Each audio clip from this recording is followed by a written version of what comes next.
Hello साथियों, एक बार फिर से स्वागत है ऑफिशियल गुरुजी क्लासेस के एक नए बेहतरीन सेशन में। आज हम लोग गतिमान आवेश और चुंबकत्व के कुछ टॉपिक कवर करेंगे। इससे पहले मैंने कुछ टॉपिक कवर कर लिए थे जो आपके स्क्रीन पर दिख रहे हैं।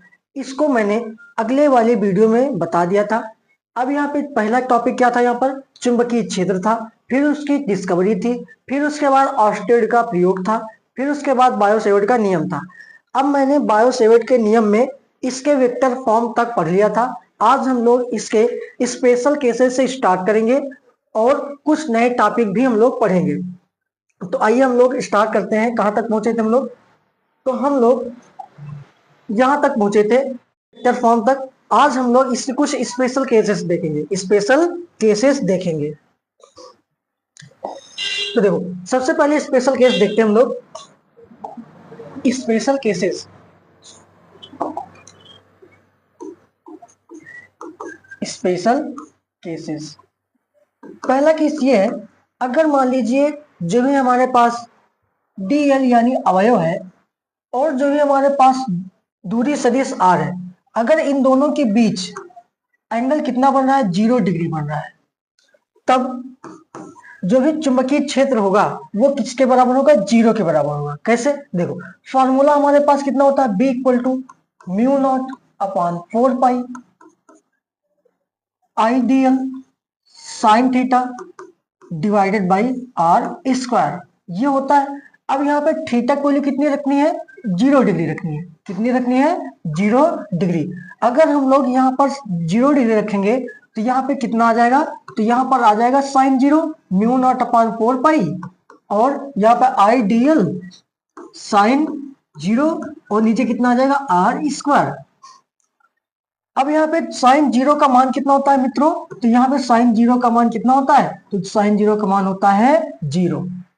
इतनी बात समझे। अगर हम किसी भी नंबर में 0 के साथ मल्टीप्लाई करेंगे तो उसकी वैल्यू हमेशा किसके बराबर आएगी? 0 के बराबर आएगी। तो यहाँ पर अगर हम लोग साइन 0 की वैल्यू 0 रखेंगे तो यहाँ पे 0 से सब में मल्टीप्लाई होगा, तो मल्टीप्लाई होने के बाद इसकी वैल्यू कितनी आ जाएगी? 0 आ जाएगी। इतनी बात समझ में साथी? ठीक। तो अगर हम लोग डीएल और आर के बीच का एंगल अगर हम लोग 0 डिग्री रखेंगे तो यहाँ पर इसका वैल्यू कितना आएगा? 0 के बराबर आएगा। दूसरा क्या है, अगर मान लीजिए डीएल और आर के बीच का एंगल 90 डिग्री हो जाए। कितना हो जाए साथियों? 90 डिग्री हो जाए, तब वहां पर क्या रिजल्ट आएगा? तो वहां पर रिजल्ट क्या आएगा? तो देखो, फॉर्मूला क्या होता है? B equal to mu not upon 4 pi I D L sine theta. अब थीटा की वैल्यू क्या रखनी है? 90 डिग्री। तो यहाँ पर 90 डिग्री रखेंगे और नीचे क्या रखेंगे? यहाँ पर आर स्क्वायर। अब यहाँ पर देखो, साइन 90 का मान कितना होता है? तो साइन 90 का मान जो भी होता है वो 1 होता है। इसको याद कर लेना है। साइन 0 का मान 0 और साइन 90 का मान 1 के बराबर होता है। तो यहाँ पर b इक्वल टू कितना आ जाएगा? Mu naught upon 4 pi I D L sign. अब यहाँ पे साइन 90 का मान 1 रख देंगे तो यहाँ पे 1 से मल्टीप्लाई करेंगे तो कितना रहेगा? इतना ही रहेगा। कितना? Mu naught 4 pi I D L, और ये 1 से मल्टीप्लाई करें तो इतना ही रहेगा। नीचे कितना आ जाएगा? R square. और जो भी यहाँ पे ये वाली वैल्यू आई है, ये वैल्यू क्या होती है? मैक्सिमम होती है। ये वाली वैल्यू क्या होती है? मैक्सिमम होती है। तो जब भी हम लोग थीटा इक्वल टू 0 रखेंगे तो चुंबकीय क्षेत्र कितना आएगा? 0 आएगा। अब जब भी हम लोग इस दोनों में के बीच का कोण अगर हम लोग 90 डिग्री रखेंगे तो उसकी वैल्यू क्या आएगी? मैक्सिमम आएगी। इतनी बात समझ में आई साथियों? ठीक है। अगर इतनी बात समझ में आ गई है तो हम लोग अब देखेंगे कि बायो-सेवर्ट और कूलाम के नियम में क्या समानताएं और क्या असमानताएं हैं। तो आइए हम लोग तुलना करते हैं सबसे पहले इन दोनों के बारे में। तो क्या करना है हमको? कूलाम और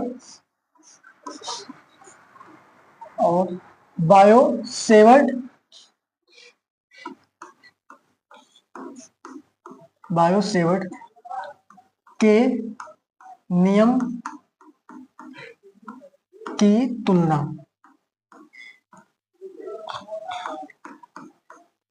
तुलना करने से पहले एक बात और जान लीजिए, जो कूलाम का नियम है ये बल को बताता है, और जो ये बायो-सेवर्ट का नियम है ये चुंबकीय क्षेत्र की तीव्रता को बताता है। किसको बताता है? ये बल को बताता है, किन्हीं दो आवेशों के बीच कितना बल आरोपित हो रहा है वो बताएगा। अब ये क्या बताएगा? किसी चालक तार में प्रवाहित धारा के द्वारा कितना चुंबकीय क्षेत्र उत्पन्न हो रहा है उसको बताएगा। तो एक तरफ हम लोग समानताएं लिखेंगे और दूसरी तरफ असमानताएं लिखेंगे। इधर हम लिखते हैं समानताएं, समानताएं, और इधर हम लोग लिखेंगे असमानताएं, असमानताएं। देखो सबसे पहले समानता क्या है? तो सबसे पहले समानता ये है कि दोनों ही इनवर्स स्क्वायर लॉ को फॉलो करते हैं। जैसे वहां पर F बराबर क्या था? 1/4 पाई एप्सिलॉन नॉट कूलाम वाले में, और Q1 Q2 by R square था। अब यहां पर देखो ये क्या है? वर्ग व्युत्क्रम नियम है। क्या ये वर्ग व्युत्क्रम नियम है ये? हाँ। और यहाँ पर अगर हम लोग b इक्वल टू देखते कितना होता है? μ0/4 पाई आइडियल साइन थीटा, और यहाँ कितना? आर स्क्वायर, यहाँ भी आर स्क्वायर, यहाँ भी आर स्क्वायर। तो दोनों किस नियम का पालन करते हैं? वर्ग व्युत्क्रम के नियम का पालन करते हैं।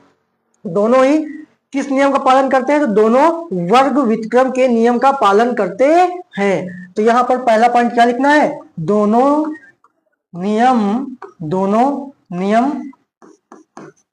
वर्ग व्युत्क्रम का पालन करते हैं। पहली समानता ये है। दूसरी समानता क्या? अच्छा, दूसरी समानता ये दोनों ही कैसी राशि है? दोनों ही एक सदिश राशियां हैं। बल भी कैसी राशि है? सदिश राशि है। और वेक्टर फॉर्म में लिखा था ये भी एक कैसी राशि थी? सदिश राशि थी।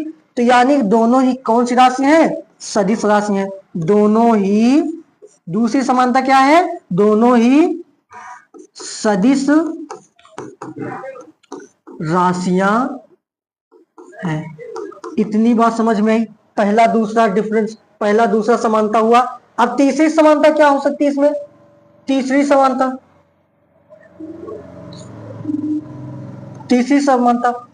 समानता ये है कि ये दोनों ही अध्यारोपण के सिद्धांत का पालन करते हैं। किस नियम का पालन करते हैं? अध्यारोपण सिद्धांत का।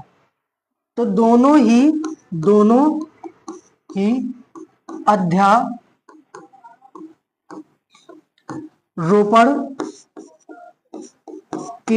अध्यारोपण को हम लोग इंग्लिश में सुपरपोजिशन बोलते हैं, के नियम का पालन करते हैं। पहली समानता, दूसरी समानता क्या? तीसरी समानता क्या साथियों? तो तीसरी समानता यह है कि दोनों ही किस नियम का पालन करते हैं? अध्यारोपण के सिद्धांत का। जैसे वहां पर पढ़ा होगा, एक पॉइंट यहां पर था, एक पॉइंट यहां पर, एक पॉइंट यहां पर, एक पॉइंट पर, और सभी पर मान लीजिए चार्ज Q1 Q2 Q3 और Q4 इस प्रकार से रखा था। तो यहाँ पर अध्यारोपण का सिद्धांत क्या कहलाता था? तो यानी किसी चार्ज पर सभी बलों के द्वारा, मतलब सभी चार्जों के द्वारा जो भी बल आरोपित होता था उसका बीजगणितीय, उस पर जो भी नेट फोर्स आएगा उन सभी के बीजगणितीय योग क्या होगा? बराबर होगा। यही क्या था? अध्यारोपण का सिद्धांत था। उसी प्रकार से ये भी क्या करता है? इस नियम का पालन करता है। चौथी समानता क्या है? दोनों ही लंबे परास के लिए लागू होते हैं। दोनों ही किसके लिए? लंबे परास के लिए। दोनों ही लंबे परास के लिए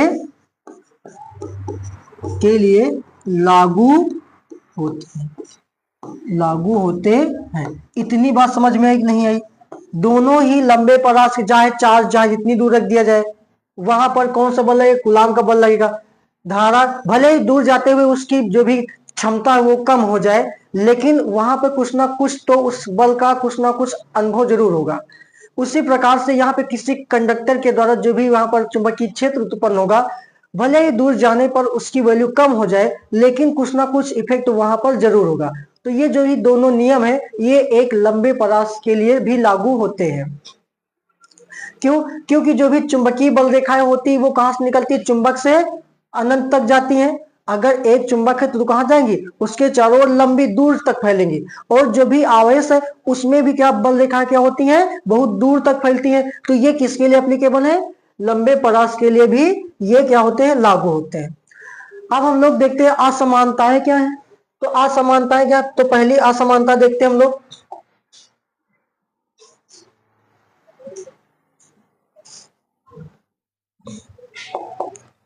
पहली असमानता ये है कि जो भी चुंबकीय क्षेत्र है वो दो सदिश राशियों से मिलकर बना होता है। जो चुंबकीय क्षेत्र है, चुंबकीय क्षेत्र होता है वो दो सदिश राशियों से बनता है।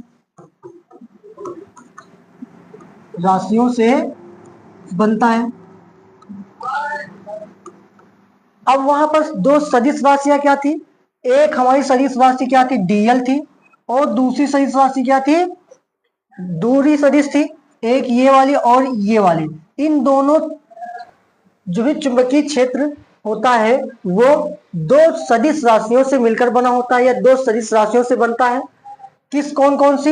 एक अवयव सदिश और दूसरी कौन सी? दूरी सदिश। इन दोनों के क्रॉस प्रोडक्ट से ही उसकी डायरेक्शन का पता चलता है। और दूसरी असमानता क्या है? जो भी इलेक्ट्रोस्टैटिक फोर्स है यानी कि स्थिर वैद्युतीय बल है, कूलाम का नियम जो भी है, वो किसके द्वारा बनता है? दो अदिश राशियों के द्वारा बनता है। तो जो हमारे पास स्थिर वैद्युतीय बल है, स्थिर वैद्युतीय स्थिर वैद्युतीय बल जो है वो दो अदिश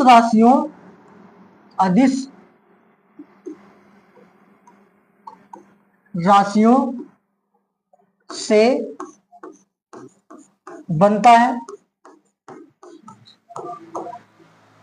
ठीक है, देखो उसमें फॉर्मूला, इसमें फॉर्मूला क्या था? इसमें फॉर्मूला था B equal to mu naught by 4 pi I D L या फिर L sine theta divided by R square था। और यहां पर फॉर्मूला क्या था? यहां पर फॉर्मूला क्या था? तो एफ इक्वल टू कितना था? 1/4 pi epsilon naught Q1 Q2 by R square था। अब यहां पर देखो ये आवेश भी कैसी राशि है? तो आवेश दोनों अदिश राशि है। और दूरी भी कैसी है? एक ये कौन सी राशि है? तो ये एक अदिश राशि है। तो इन सभी से मिलकर क्या बनता है? एक सदिश राशि बनती है। तो जो भी यानी विद्युत स्थिर विद्युत की बल होता है वो दो अदिश राशियों से मिलकर बनता है। और जो भी हमारे पास ये वाला होता है चुंबकीय क्षेत्र, ये किसके द्वारा बनता है? दो सदिश राशियों। अब यहाँ पे सदिश राशि कौन कौन सी है? एक ये वाली है। अगर यहीं पर मैं आर से मल्टीप्लाई कर देता, जैसे मैंने इसके अगले वाले वीडियो में बता दिया था, तो जो भी इसका वेक्टर फॉर्म आया था वो कितना आया था? Mu naught by 4 pi I R cross R vector cross DL vector divide by R square, ये इतना आया था। अब यहाँ पर जो भी यानी कि ये राशि है यानी दूरी सदिश और अवयव सदिश, इन दोनों में क्रॉस प्रोडक्ट जब भी आता है तो यहाँ पर क्या हो जाता है? एक सदिश राशि बन जाती है। ये कौन सी राशि बन जाती है? सदिश राशि। तो इन दोनों सदिश राशियों की वजह से ये सदिश बनती है, लेकिन ये दोनों अदिश की वजह से ये सदिश बन जाती है। तो यहाँ पर सदिश राशियों की यहाँ पर अदिश राशियों की वजह से ये सदिश बन रहा है और यहाँ पर ये दो सदिश राशियों की वजह से ये सदिश बन रहा है। आइए अब हम लोग चलते हैं अगली असमानता पर। तो तीसरी असमानता क्या है? तीसरी असमानता है चुंबकीय क्षेत्र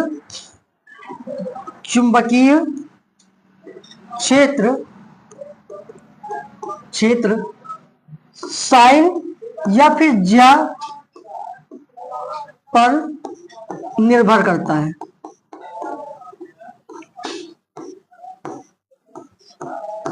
तीसरी असमानता क्या है? जो भी चुंबकीय क्षेत्र होता है वो साइन ज्या यानी साइन थीटा पर निर्भर करता है, लेकिन जो भी कूलाम बल है वो इसके साइन ज्या पर निर्भर नहीं करता है। वहां पर दो राशियों के बीच एंगल पर डिपेंड करता था, यहां पर किसी एंगल पर डिपेंड नहीं करेगा। इतनी बात समझ में आई मेरे भाई? इतनी बात समझ में आ गई हो तो हम लोग आगे बढ़ते हैं। अब हम लोग देखेंगे म्यू नॉट और एप्सिलॉन नॉट और सी में संबंध क्या होता है संबंध? देखो अब यहां पर ये क्या होता है, ये होती है चुंबकशीलता, ये क्या होती है वैद्युतशीलता, ये क्या होती है प्रकाश का वेग। ये क्या होता है प्रकाश का वेग होता है। देखो हमारे पास फार्मूला क्या है, mu not upon 4 pi equal to कितना था 10⁻⁻7 था, और इसकी यूनिट कितनी थी tesla metre square divide by ampere into metre, metre metre से कैंसिल आउट, कितना बचा tesla metre divide by ampere. इसकी क्या आ गई यूनिट आ गई। और 1/4 पाई वाला नोट की वैल्यू कितनी होती है, तो इसकी यूनिट होती है, इसकी वैल्यू पहले 9 इंटू 10⁻9 और यूनिट क्या होती है न्यूटन मीटर स्क्वायर पर कूलाम स्क्वायर।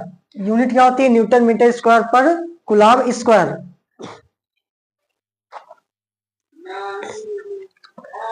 अब देखो इसको अगर समीकरण नंबर 1 मान लिया जाए, इसको समीकरण नंबर 2 मान लिया जाए। देखो साथियों अब यहां पर क्या करना है, यहां पर समीकरण एक का व्युत्क्रम करके, समीकरण 1 का व्युत्क्रम करके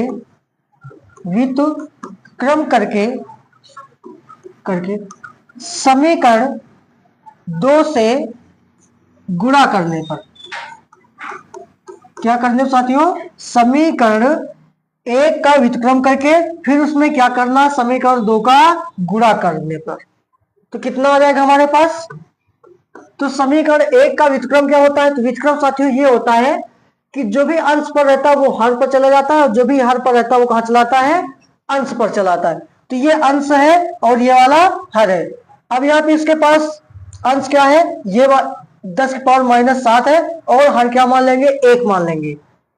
तो यहां पर कितना हो जाएगा 4 pi divide by mu naught, और इधर कितना आ जाएगा हमारे पास 1/10⁻⁻7, और किससे गुणा करना है समीकरण नंबर 2 से। तो समीकरण नंबर 2 कितना है 1/4 पाई एप्सिलॉन नॉट इधर, और इधर कितना है 10 की पावर कितना 9 इंटू 10 की पावर कितना 9 इंटू 10 की power 9।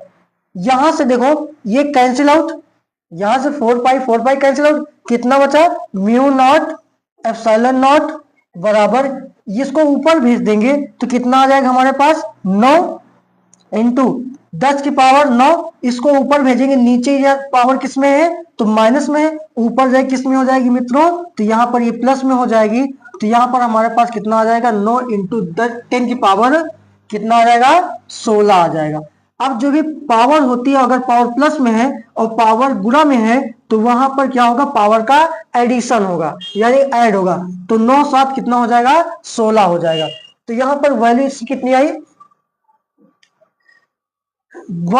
1/म्यू naught epsilon naught equal to कितना आया 9 इंटू 10 की पावर 16। अब यहां पर देखो जो भी हमारे पास c यानी प्रकाश का वेग होता है उसकी वैल्यू कितनी होती है मित्रों, तो उसकी वैल्यू होती है 3 इंटू 10 की पावर 8 मीटर पर सेकेंड होती है। c की वैल्यू कितनी होती है 3 इंटू 10 की पावर 8 मीटर पर सेकेंड होती है। अगर हम लोग यहाँ पे इसको इस प्रकार कन्वर्ट करना चाहें तो इसको क्या लिख सकते हैं 3 इंटू 10 की पावर 8 का होल स्क्वायर। इसको क्या लिख सकते हैं साथियों 3 इंटू 10 की पावर 8 का होल स्क्वायर, और ये किसके बराबर है, अब यहाँ पर हम क्या लिख सकते हैं c लिख सकते हैं, ये c की तो वैल्यू है प्रकाश के वेग की। अब यहाँ पर 1/म्यू naught epsilon naught equal to कितना हो जाएगा, सी स्क्वायर। अब यहां से स्क्वायर हटाएंगे तो यहां पर क्या लग जाएगा, अंडर रूट लग जाएगी, यानी रूट लग जाएगा। तो यहां से सी हटाया, वो इस यहां से स्क्वायर हटाया और इधर क्या लगा दिया, रूट लगा दिया, म्यू नॉट एप्सिलॉन नॉट, और यहां क्या लग गया, रूट लग गया। अब क्या बचा, अब इधर रूट लग गया तो यहां पे कितना आएगा, तो यहां पर आ जाएगा आपके पास c इक्वल टू 1 का रूट अगर करेंगे तो कितना आएगा, 1 ही आएगा, और नीचे कितना आ जाएगा रूट का म्यू नॉट और एप्सिलॉन नॉट, और यही क्या है, c म्यू नॉट और एप्सिलॉन नॉट के बीच का संबंध है। ये डायरेक्ट एग्जाम में क्वेश्चन पूछता है, यानी बहुविकल्पी में पूछेगा कि बहुविकल्पी में कि प्रकाश का वेग और चुंबकशीलता और वैद्युतशीलता में क्या संबंध है, तो आप डायरेक्ट आंसर इसको लगाएंगे, c equal to 1 upon under root mu naught into epsilon naught. इतनी बात समझ में साथियों, ठीक, उम्मीद करते हैं ये बात बहुत अच्छी तरीके से समझ में आ गई होगी। अगर नहीं आई है तो इसको दोबारा देख लीजिए, आपको एक एक चीज समझ में आ जाएगी। अब मेरे भाई हम लोग क्या पढ़ने वाले हैं, अब हम लोग पढ़ेंगे एक वृत्ताकार कुंडली के केंद्र पर कितना चुंबकीय क्षेत्र डेवलप होता है, उसको हम लोग देखेंगे। तो टॉपिक क्या है हमारा, किसी वृत्ताकार किसी वृत्ताकार वृत्ताकार कुंडली के कारण कुंडली के कारण कुंडली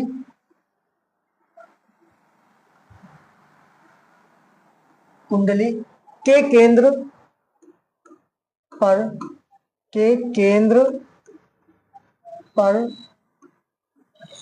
चुंबकीय क्षेत्र मान लीजिए आपके पास एक वृत्ताकार कुंडली है इसे, और इसमें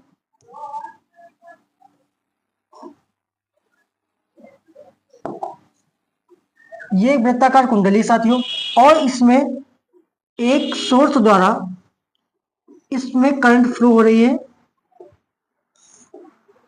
प्लस और माइनस, और करंट ऐसे जा रही है इधर से इधर की ओर, प्लस से कहा जाती है, माइनस की ओर करंट बहती है, और इसके केंद्र को ओ मान लेते हैं, और इसकी जो भी त्रिज्या है उसको मैं आर सपोज कर लेता हूं, और जो भी इसमें करंट बह रही है उसको आई सपोज कर लेता हूं।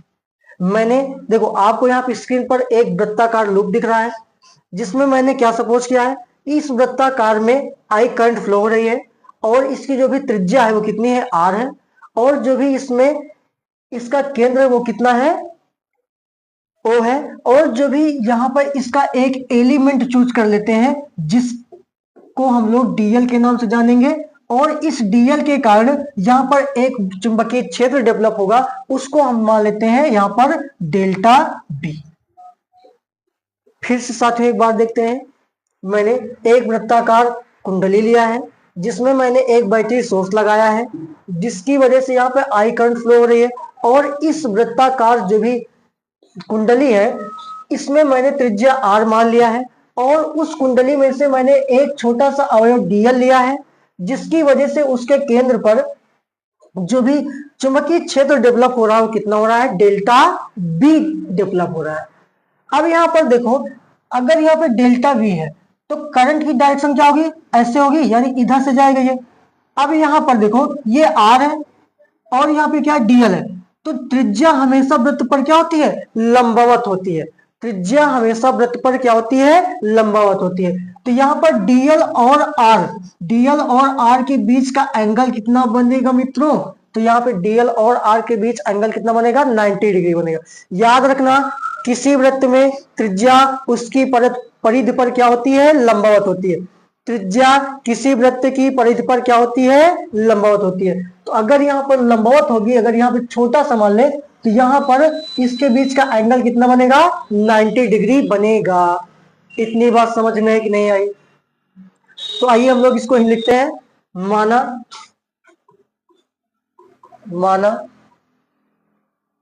एक वृत्ताकार वृत्ताकार कुंडली कुंडली जिसकी त्रिज्या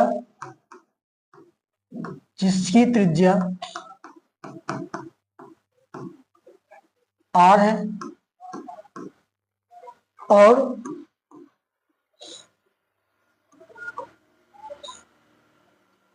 और धारा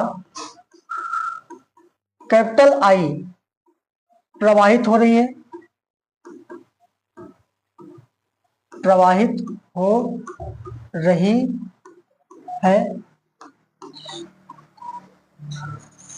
डेल्टा DL के कारण उसके केंद्र पर DL के कारण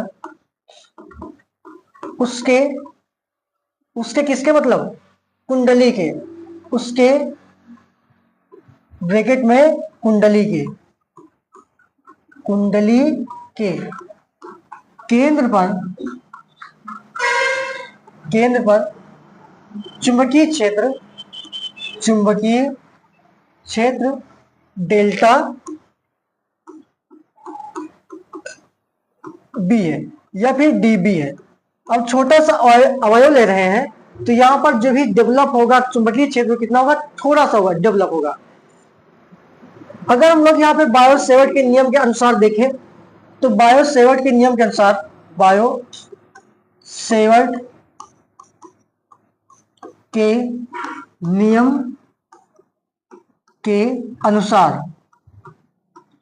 क्या होगा, यहाँ पर फॉर्मूला क्या होता था। अब यहाँ पे DL थोड़ा एलिमेंट लिए हैं तो यहाँ पर कितना होगा, DB equal to mu not upon 4 pi, current कितनी माना है, I फ्लो हो रही है किस एलिमेंट के द्वारा, DL एलिमेंट के द्वारा। और इन दोनों के बीच अब देखो यहाँ पर जहां पर ज्ञात करना है और अवयव के बीच की दूरी कितनी है, R है, तो यहाँ क्या लगाएंगे R²। और यहाँ पे साइन और थीटा की वैल्यू DL और R के बीच का एंगल कितना बन रहा है, तो 90 डिग्री बन रहा है, तो यहाँ क्या लिखेंगे 90 डिग्री। तो यहाँ पर रिजल्ट कितना आ जाएगा, DB equal to mu not upon 4 pi IDL R²। और यहाँ कितना आ जाएगा, 1 आ जाएगा। कितना आ जाएगा साथियों, 1 आ जाएगा। अब यहाँ पर देखो जो भी DL है, अब इसको क्या करेंगे हम लोग, अब देखो छोटे एलिमेंट के द्वारा है। अब हम यहाँ पे क्या करेंगे, इसको पूरी लंबाई के द्वारा देखेंगे। तो लंबाई के द्वारा देखने के लिए हम लोग क्या करेंगे, इसका इंटीग्रेशन करेंगे, यानी समाकलन करेंगे पूरे वृत्त के लिए। अब यहाँ मैं किसके द्वारा देख रहा हूँ, DL के द्वारा देख रहा हूँ, छोटी सी लंबाई के द्वारा। लेकिन हमको किसके द्वारा देखना है, पूरे कुंडली के कारण। तो कुंडली के कारण देखने के लिए हम लोग क्या करेंगे, पूरे DL का समाकलन करेंगे। समाकलन क्यों करेंगे, क्योंकि यहाँ पर बहुत सारे DL होंगे और DL को जोड़ने के लिए हम किसका इस्तेमाल करते हैं, समाकलन का इस्तेमाल करते हैं। और जब हम लोग समाकलन करेंगे तो यहाँ पे इसका क्या आ जाएगा, नेट चुंबकीय क्षेत्र की तीव्रता आ जाएगी। इतनी बात समझ में नहीं आई, तो आइए हम लोग इसका समाकलन करते हैं। इसका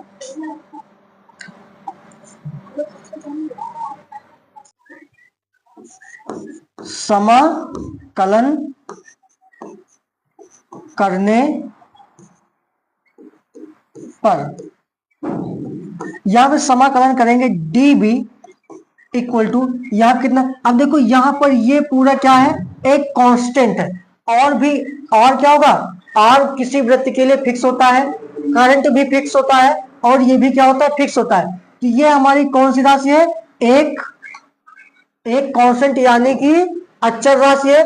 और ये वाली कौन सी राशि, ये चर राशि है। यानी कि जो भी अचर राशि होती है, जो भी कांस्टेंट होता है, उसका इंटीग्रेशन हम लोग नहीं करते हैं, उसको बाहर लिख लेते हैं। और जो भी चर राशि होती है या वेरिएबल्स होती है, उसको हम लोग इंटीग्रेट करते हैं। तो यहाँ कितना आ जाएगा, म्यू नॉट अपॉन 4 पाई, और यहाँ पर कितना आ जाएगा, IR², इंटीग्रेशन कितना हो जाएगा, DL हो जाएगा। यहाँ पे कितना आ जाएगा, तो यहाँ पर आ जाएगा पूरे के द्वारा मान ले रहे कितना आ रहा है, B आ रहा है। और यहाँ पे म्यू नॉट अपॉन 4 पाई और I डिवाइड बाई R²। अब यहाँ पर देखो DL है और DL क्या है, एक वृत्ताकार है। जो भी इसकी लंबाई होगी वो किसके बराबर होगी, वृत्त के परिधि के बराबर होगी। तो यानी इसको हम लोग जब समाकलन करेंगे तो ये जो भी लंबाई निकल कर आएगी टोटल, वो किसके बराबर होगी? वृत्त के परिधि के बराबर होगी। तो यहाँ पे जो भी वृत्त की परिधि आएगी वो कितनी आएगी? डी इंटीग्रेशन डीएल जो भी होगा वो किसके बराबर आएगा? 2 पाई आर के बराबर आएगा। तो कितना आएगा साथियों? 2 पाई आर के बराबर आएगा। तो यहां से देखो पाई से पाई कैंसिल आउट, यहां से 1 से आर से 1 आर कैंसिल आउट, 2 1 कम 2, 2 दूनी 4, ये कैंसिल आउट। कितना बचा यहाँ पर? यहाँ पर आपके पास b इक्वल टू आ जाएगा mu I divided by 2 R आ जाएगा। कितना आ जाएगा साथियों? b equal to mu naught I divided by 2 R आ जाएगा। ये क्या है? किसी वृत्ताकार कुंडली के केंद्र पर चुंबकीय क्षेत्र की तीव्रता का फॉर्मूला है। लेकिन अगर मान लीजिए इसमें n फेरे हो, कितने फेरे हो? n नंबर ऑफ फेरे हो, तब फॉर्मूला क्या होगा? तब यहाँ पे जो भी फॉर्मूला आएगा फॉर n फेरों के लिए, n फेरों के लिए, फेरों के लिए तो कितना आएगा साथियों? तो वो आएगा हमारे पास b equal to mu naught N I divided by 2 R आएगा। इतनी बात समझ में आई कि नहीं साथियों? आई बोलो। अगर n फेरों के लिए केवल n से मल्टीप्लाई कर देंगे, अगर केवल एक ही फेरा है तो वहां पर हम ये वाला रखेंगे। इतनी बात समझ में आई? ठीक, बिल्कुल समझ में आ गई होगी। तो आइए हम लोग इस पर एक न्यूमेरिकल करते हैं। तो यहाँ पर आपको यहाँ पे एक न्यूमेरिकल दिख रहा है। न्यूमेरिकल में क्या लिखा हुआ है? क्वेश्चन में लिखा है तार की एक वृत्ताकार कुंडली में 100 फेरे हैं। कितने फेरे हैं? 100 फेरे हैं, जिसमें से प्रत्येक की त्रिज्या 8 सेंटीमीटर है। और इसमें जो भी धारा प्रवाहित हो रही है, कितनी प्रवाहित हो रही है? 0.40 एम्पियर विद्युत धारा प्रवाहित हो रही है। और कुंडली के केंद्र पर चुंबकीय क्षेत्र का परिमाण क्या है, ये हमको बताना है। यानी वृत्ताकार कुंडली के केंद्र पर कितना चुंबकीय परिमाण है वो हमको बताना है। और आपको n की वैल्यू दे रखी गिवन। पहले देखो क्या लिखेंगे? सबसे पहले दिया क्या है? तो दिया क्या है? n की वैल्यू कितनी है? 100 है, 100 लिख दिया गिवन। फिर उसके बाद i की वैल्यू कितनी गिवन है? 0.40 एम्पियर गिवन है, ये लिख लिया। फिर उसके बाद क्या गिवन है? फिर उसके बाद हमारे पास क्या गिवन है? तो इसमें इस गिवन है इसकी त्रिज्या, वृत्तों की त्रिज्या कितनी? वृत्त की, वृत्ताकार कुंडली की 8 सेंटीमीटर। यहाँ कितना जाएगा? 8 सेंटीमीटर। अब यहाँ पर देखो जो भी हम लोग यूनिट रखेंगे वो एक में रखेंगे, या तो एमकेएस में रखेंगे या फिर एसआई में या फिर सीजीएस में। अब यहाँ पे क्या है? हमारे पास एसआई मात्रक है, तो इसको हम किस में कन्वर्ट कर ले? एसआई मात्रक में। तो यहाँ पे एसआई मात्रक में जब हम लोग कन्वर्ट करेंगे तो यहाँ पे कितना आ जाएगा? 8 इंटू 10⁻⁻2, क्योंकि यहाँ पे सेंटीमीटर है और एसआई में क्या होता है? मीटर होता है। तो मीटर में चेंज करने के लिए हम 10⁻⁻2 से मल्टीप्लाई करते हैं, तो किस में चेंज हो जाएगा? ये हमारा मीटर में चेंज हो जाएगा। अब हमारे पास फॉर्मूला क्या होता है? तो फॉर्मूला मैंने क्या ड्रॉ किया है? b equal to mu N I, mu naught N I divided by क्या था? 2r था। क्या था साथियों? 2r था। अब यहाँ पर, अब देखो यहाँ पर हमको इसकी वैल्यू रखने में परेशानी होगी। किसकी वैल्यू? म्यू नॉट की वैल्यू। अब देखो आपको मैं एक ट्रिक बताता हूं। वो ट्रिक क्या है? वो ट्रिक ये है, में दोनों में ऊपर नीचे क्या कर लीजिए आप? 2 पाई से मल्टीप्लाई कर लीजिए। किससे मल्टीप्लाई कर लीजिए? 2 पाई से मल्टीप्लाई कर लीजिए। तो यहां पर कितना आ जाएगा आपके पास? म्यू नॉट डिवाइडेड बाई 2 2 जा 4, 2 दूनी 4 पाई, और यहाँ कितना आ जाएगा? एन आई, और फिर उसके बाद 2 पाई, और नीचे कितना आ जाएगा? आर आ जाएगा। इतनी बात आई समझ में? मैंने क्या किया इस फार्मूले में? 2 पाई से ऊपर नीचे मल्टीप्लाई किया है। यहाँ पे कितना आ जाएगा? म्यू एन आई और इंटू 2 पाई, और यहाँ से मैंने 2 को मल्टीप्लाई किया, कितना आया? 4 आया, और ये पाई और ये आर। और हमको पता है इसकी वैल्यू कितनी होती है? तो इसकी वैल्यू मित्रों होती है 10⁻⁷। तो यहाँ पर इसकी वैल्यू पुट करो, कितनी होती है? 10⁻⁷ होती है।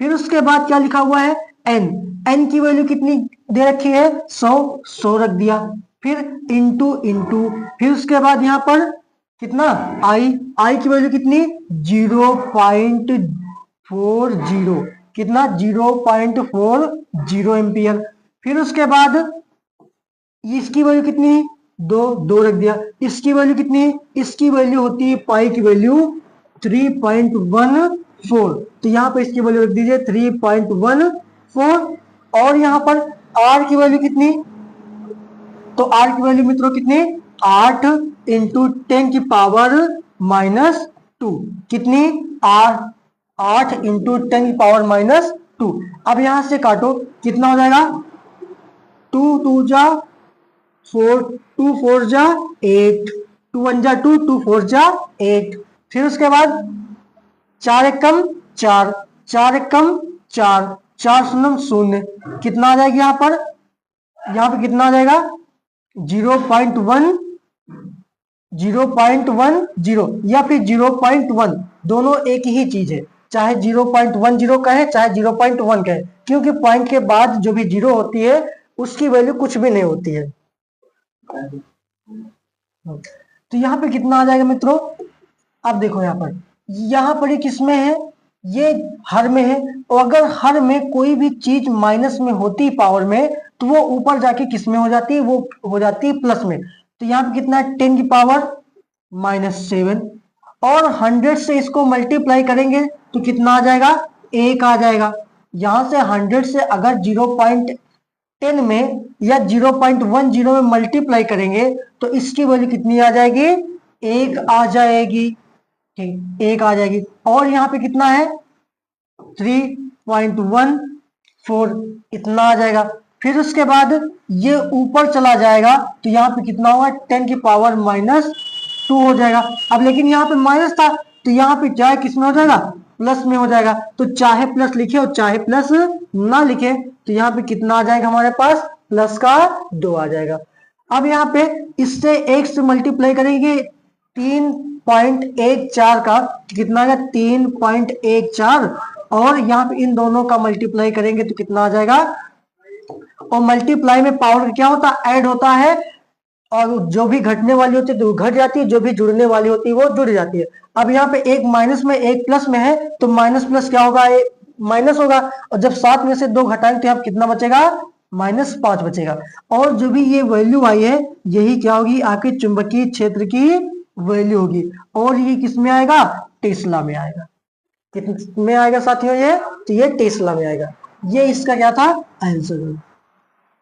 उम्मीद करते हैं कि ये वाला क्वेश्चन और जो भी बताए गए टॉपिक थे आपको बेहतरीन तरीके से समझ में आए होंगे। अगर आपको समझ में आया है तो इस सेशन को लाइक कीजिए, सब्सक्राइब कीजिए हमारे ऑफिशियल गुरुजी क्लासेस के चैनल को। मिलते हैं अगले वीडियो में। अगर आपको कोई भी डाउट हो तो कमेंट बॉक्स में कमेंट कर दीजिएगा। मिलते हैं अगले वीडियो में, तब तक के लिए जय हिंद जय भारत।